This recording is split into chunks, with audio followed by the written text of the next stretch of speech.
Praise Lord everyone. Bible reading in 1 year. మొదటి సమూయేలు గ్రంథం 16వ అధ్యాయము చదువుకుందాం.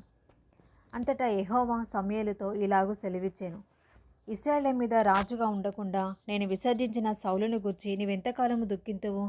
నీ కొమ్మును తైలంతో నింపుము. బెత్లెహేమీయుడైన యెషయి యొద్దకు నేను పంపుచున్నాను. అతని కుమారులలో ఒకని నేను రాజుగా నియమించుదును. సమూయేలు, నేనెట్లు వెళ్ళుదును?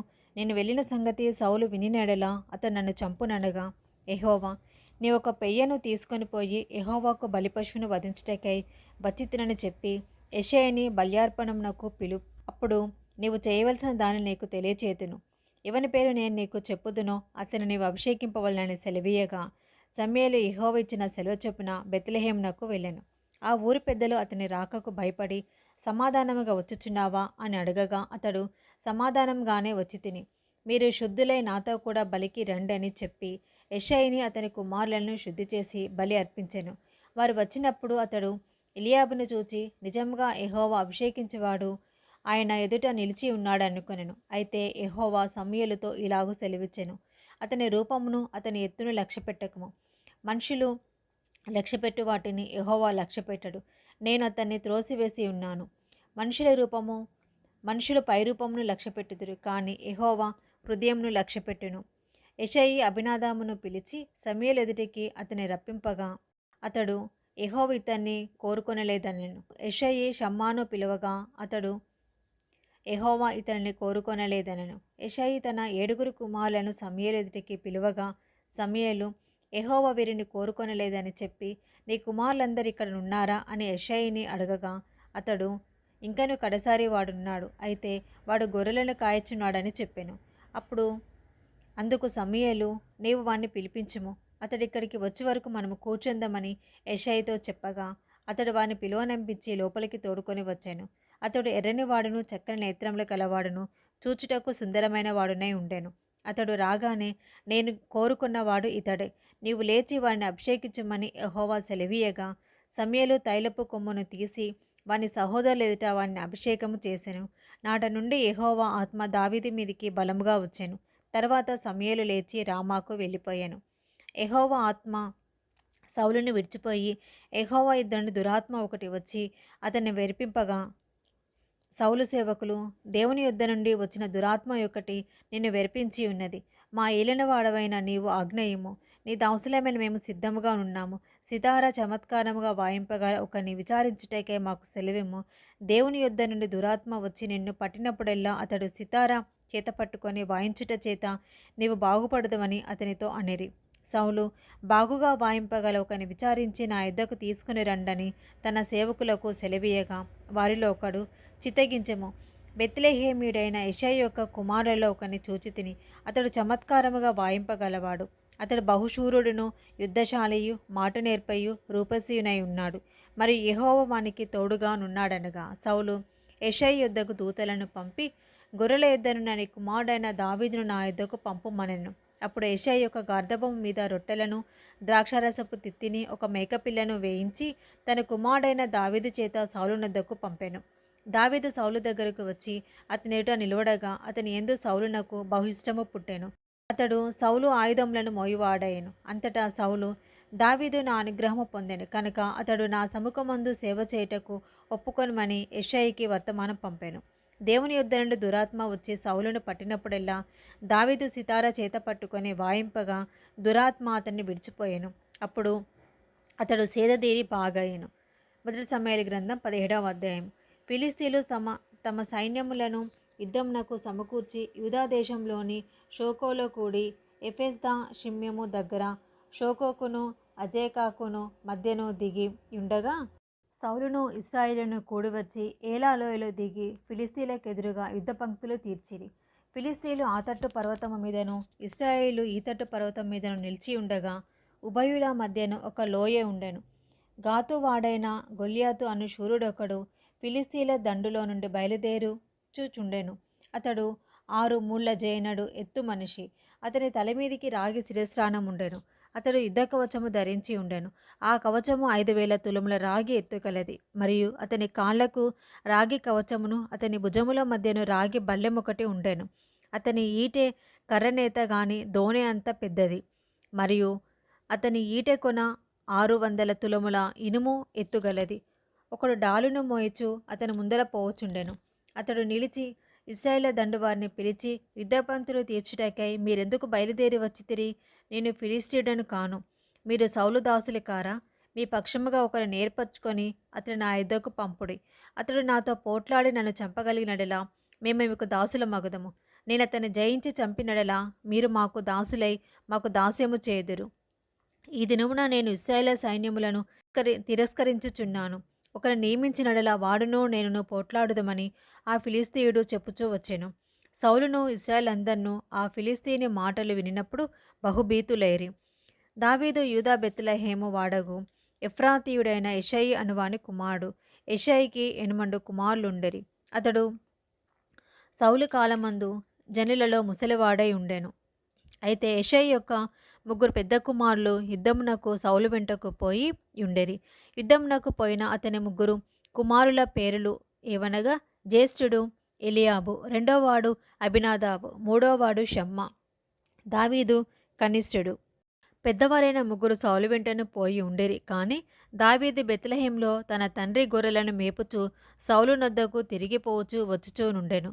ఆ ఫిలిస్తీయుడు ఉదయంనను సాయంత్రంనను బయలుదేరుచు 40 దినములు తను తాను అగపరుచుకొనుచూ వచ్చాను. యెషయి తన కుమారుడైన దావీదును పిలిచి, నీ సహోదరుల కొరకు వేయించిన ఈ గోధుమలలో ఒక తూమెడు ఈ 10 రొట్టెలను తీసుకొని దండులోనున్న నీ సహోదరుల యుద్ధకు త్వరగా పొమ్ము. మరియు ఈ 10 జున్నుగడ్డలను తీసుకొని పోయి వారి సహస్రాధిపతికిమ్ము. నీ సహోదరులు క్షేమంగా ఉన్నారో లేదో సంగతి తెలుసుకొని వారి యుద్ధ నుండి ఆనవాలు ఒకటి తీసుకొని రమ్మని చెప్పి పంపివేశాను. సౌలును వారును ఇశ్రాయేలందరూ ఏలా లోయలో ఫిలిస్తీయులతో యుద్ధం చేయుచుండగా దావీదు ఉదయమున లేచి ఒక కాపరికి గొర్రెలను అప్పగించి ఆ వస్తువులను తీసుకొని యెషయి తనకిచ్చిన ఆజ్ఞ చొప్పున ప్రయాణమైపోయాను. అయితే అతడు కందకమునకు వచ్చినప్పటికీ వారును వీరును పంక్తులుగా తీరి జయము జయమని అరుచుచూ యుద్ధమునకు సాగుచుండిరి. సైన్యమునకు ఎదురై ఇశ్రాయేలును ఫిలిస్తీయులను యుద్ధ సన్నద్ధులై బయలుదేరుచుండిరి. దావీదు తాను తెచ్చిన వస్తువులను సామాగ్రిని కనిపెట్టి వారి వశము చేసి పరుగెత్తిపోయి సైన్యంలో చొచ్చి కుశల ప్రశ్నలు తన సహోదరులను అడిగాను. అతడు వారితో మాట్లాడుచుండగా గాతు ఫిలిస్తీయుడైన గొల్యాతు అను శూరుడు ఫిలిస్తీయుల సైన్యంలో నుండి వచ్చి పై చెప్పిన మాటల చొప్పున పలకగా దావీదు వినెను. ఇశ్రాయేలందరూ ఆ మనిషిని చూచి మిక్కిలి భయపడి వానిెదుట నుండి పారిపోగా, ఇశ్రాయేలులో ఒకడు వచ్చుచున్న ఆ మనిషిని చూచితిరే, నిజంగా ఇశ్రాయేలును తిరస్కరించుటకై వాడు బయలుదేరుచున్నాడు. వానిని చంపిన వానికి రాజు బహుగా ఐశ్వర్యము కలగజేసి తమ కుమార్తెనిచ్చి పెండ్లి చేసి వాని తండ్రి ఇంటి వారిని ఇశ్రాయేలులో స్వతంత్రులుగా చేయుననగా, దావీదు జీవం గల దేవుని సైన్యములను తిరస్కరించుటకు ఈ సున్నతి లేని ఫిలిస్తీయుడు ఎంతటివాడు? వాని చంపి ఇశ్రాయేలు నుండి ఈ నింద తొలగించిన వానికి బహుమతి ఏమని తన యుద్ధ నిలిచిన వారిని అడగగా, జనులు వాని చంపిన వానికి ఇట్లిట్లు చేయబడునని అతనికి ఉత్తరమిచ్చిరి. అతడు వారితో మాట్లాడినది అతని పెద్దన్నయ్యగు ఎలియాబునకు వినబడగా, ఎలియాబునకు దావీదు మీద కోపం వచ్చి అతనితో, నీవిక్కడికి ఎందుకు వచ్చితివి? అరణ్యంలోని ఆ చిన్న గొర్రె మందను ఎవరి వశం చేసితివి? నీ గర్వమును నీ హృదయపు చెడుతనమును నేనెరుగుదును. యుద్ధం చూచుటకే కదా నీవు వచ్చితివా నేను. అందుకు దావీదు, నేనేమి చేసి తిని? మాట మాత్రము పలికి తినని చెప్పి అతని యుద్ధ నుండి తిరిగి మనయొక్కనికి ఆ ప్రకారమే అడగగా, జనులు వానికి అదే ప్రకారముగా ప్రత్యుత్తరం ఇచ్చిరి. దావీదు చెప్పిన మాటలు నలుగురికి తెలియగా జనులు ఆ సంగతి సౌలుతో తెలియచెప్పిరి. కనుక అతడు దావీదును పిలువనంపెను. ఈ ఫిలిస్తీయుని బట్టి ఎవరి మనసును కృంగ నిమిత్తం లేదు. మీ దాసుడనైనా నేను వానితో పోట్లాడుదునని దావీదు సౌలుతో అనగా, సౌలు, ఈ ఫిలిస్తీని ఎదుర్కొని వానితో పోట్లాడుటకు నీకు బలము చాలదు. నీవు బాలుడవు. వాడు బాల్యం నుండి యుద్ధాభ్యాసము చేసిన వాడని దావీదుతో అనెను. అందుకు దావీదు సౌలుతో ఇట్లనెను, మీ దాసుడనైన నేను నా తండ్రి యొక్క గొర్రెలను కాయచుండగా సింహమును ఎలుగుబంటియు వచ్చి మందులో నుండి ఒక గొర్రె పిల్లను ఎత్తుకొని పోవచుండగా నేను దాన్ని తరిమి చంపి దాని నోట నుండి నా గొర్రె పిల్లను ఆ గొర్రెను విడిపించి తిని. అది నా మీదికి రాగా దాని గడ్డము పట్టుకొని దానిని కొట్టి చంపి తిని. మీ దాసుడైన నేను ఆ సింహమును ఎలుగుబంటిని చంపి తినే. జీవముగల దేవుని సైన్యములను తిరస్కరించిన ఈ సున్నతి లేని ఫిలిస్తీయుడు వాటిలో ఒక దాని వల్లే అగుననియు, సింహం యొక్క బలము నుండి ఎలుగుబంటి యొక్క బలము నుండి నన్ను రక్షించిన యెహోవా ఈ ఫిలిస్తీని చేతిలో నుండి కూడాను నన్ను విడిపించిననియు చెప్పెను. అందుకు సౌలు, పొమ్ము, యెహోవా నీకు తోడుగా నుండునుగాక అని దావీదుతో అనెను. పిమ్మట సౌలు తన యుద్ధ వస్త్రములను దావీదునకు ధరింపచేసి రాగి శిరస్త్రాణం ఒకటి అతనికి కట్టి యుద్ధ కవచము తొడిగించెను. ఈ సామాగ్రి దావీదునకు వాడుక లేదు కనుక తాను తొడిగిన వాటిపైన కత్తి కట్టుకొని వెళ్ళగలిగినది లేనిది చూచుకొనిన తర్వాత దావీదు, ఇవి నాకు వాడుక లేదు, వీటితో నేను వెళ్ళలేనని సౌలుతో చెప్పి వాటిని తీసివేసి తన కర్ర చేత పట్టుకొని ఏటి లోయలో నుండి 5 నున్నని రాళ్లను ఏరుకొని తన యుద్ధనున్న చిక్కంలో ఉంచుకొని బడిసెల చేత పట్టుకొని ఆ ఫిలిస్తీయుని చేరువకు పోయెను. డాలు మోయేవాడు తనకు ముందుగా నడవగా ఆ ఫిలిస్తీయుడు బయలుదేరి దావీదు దగ్గరకు వచ్చి చుట్టూ పారచూచి దావీదును కనుగొని అతడు బాలుడై ఎర్రనివాడును రూపసి అయి ఉండుట చూచి అతని తృణీకరించెను. ఫిలిస్తీయుడు, కర్ర తీసుకొని నీవు నా మీదికి వచ్చుచున్నావే, నేను కుక్కనా అని దావీదుతో చెప్పి తన దేవతల పేరట దావీదును శపించెను. నా దగ్గరికి రమ్ము, నీ మాంసమును ఆకాశ పక్షులకును భూముగ్రములకును ఇచ్చివేతునని ఆ ఫిలిస్తీయుడు దావీదుతో అనగా, దావీదు, నీవు కత్తియు ఈటయు బల్లెమును ధరించుకొని నా మీదికి వచ్చుచున్నావు. అయితే నీవు తిరస్కరించిన ఇశ్రాయేలుల సైన్యముల అధిపతియగు యెహోవా పేరిట నేను నీ మీదికి వచ్చుచున్నాను. ఈ దినమున యెహోవా నిన్ను నా చేతికి అప్పగించును. నేను నీ చంపి నీ తల తెగ నరికి వేతును. ఇశ్రాయేలులో దేవుడొకడున్నాడని లోకనివాసులందరూ తెలుసుకున్నట్లు నేను ఈ దినమున ఫిలిస్తీన్ల యొక్క కళేబరములను ఆకాశ పక్షులకును భూమృగములకును ఇత్తును. అప్పుడు యెహోవా కత్తి చేతను ఈట చేతను రక్షించువాడు కాడని ఈ దండు వారందరూ తెలుసుకుందరు. యుద్ధము యెహోవాదే, ఆయన మిమ్మును మా చేతికి అప్పగించునని చెప్పాను. ఆ ఫిలిస్తీయుడు లేచి దావీదును కలియుటకై అతనికి ఎదురుగా పోగా దావీదు వానిని ఎదుర్కొనుటకు సైన్యము తట్టు త్వరగా పరిగెత్తిపోయి తన సంచిలోని చెయ్యి వేసి అందులో నుండి రాయి ఒకటి తీసి వడిసెలతో విసిరి ఆ ఫిలిస్తీయుని నుదుట కొట్టాను. ఆ రాయి వాని నుదురు చొచ్చినందున వాడు నేలను బోర్లపడెను. దావీదు ఫిలిస్తీయుని కంటే బలాఢ్యుడై ఖడ్గము లేకయే వడిసెలతోనూ రాతితోనూ ఆ ఫిలిస్తీని కొట్టి చంపాను.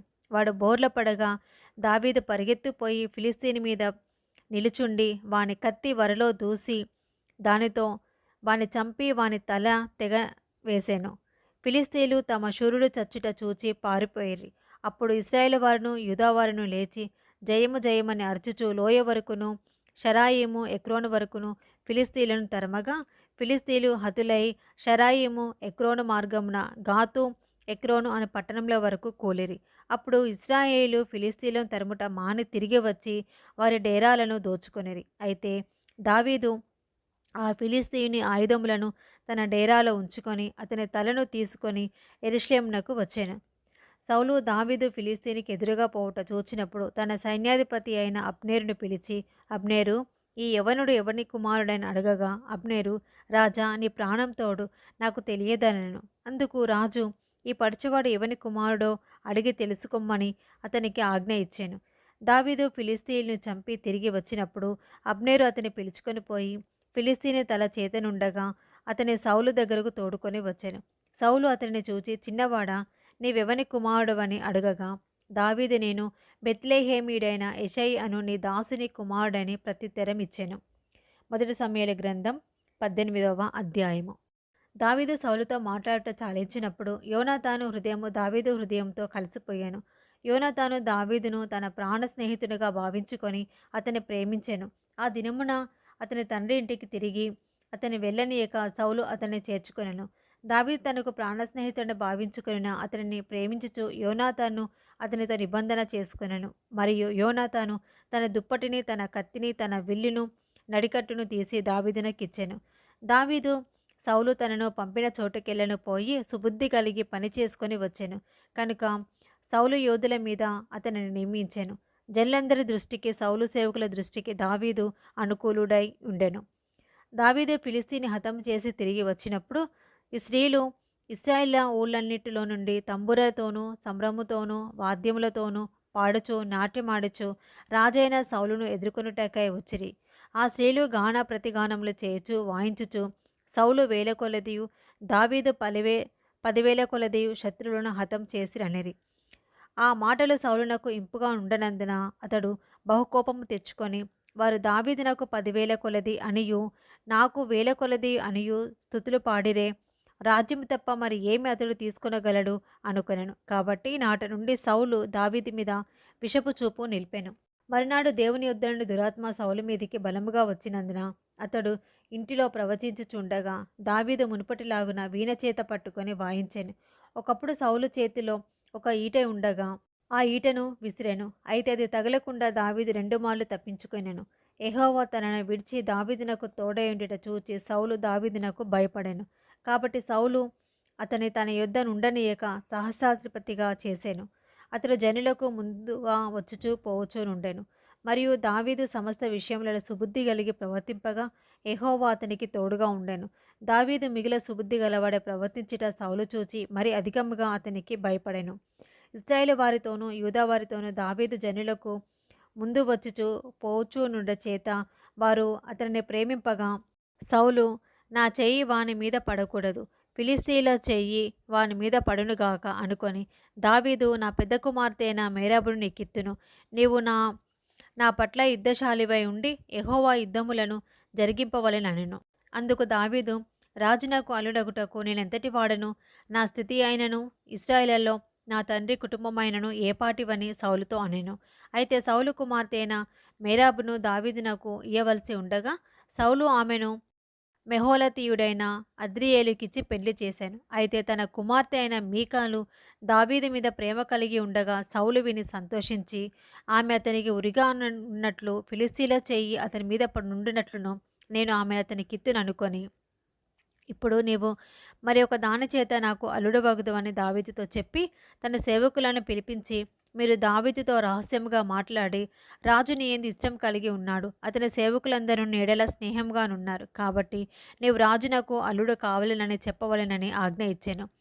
సౌలు సేవకులు ఆ మాటను బట్టి దావీదుతో సంభాషింపగా దావీదు నేను దరిద్రుడనై ఎన్నికలేని వాడనై ఉండగా రాజునకు అల్లుడగుటకు స్వల్ప విషయమైనని మీకు తోచునా అని వారితో అనగా సౌలు సేవకులు దావీదు పలికిన మాటలు అతనికి తెలియచేసిరి. అందుకు సౌలు ఫిలిస్తీన్ల చేత దావీదును పడగొట్టవలెనన్న తాత్పర్యము గలవాడై రాజు ఓలిని కోరక రాజు శత్రువుల మీద పగ తీర్చుకునవలెనని ఫిలిస్తీన్ల నూరు ముందోలు కోరుచున్నాడని దావీదుతో చెప్పుడనెను.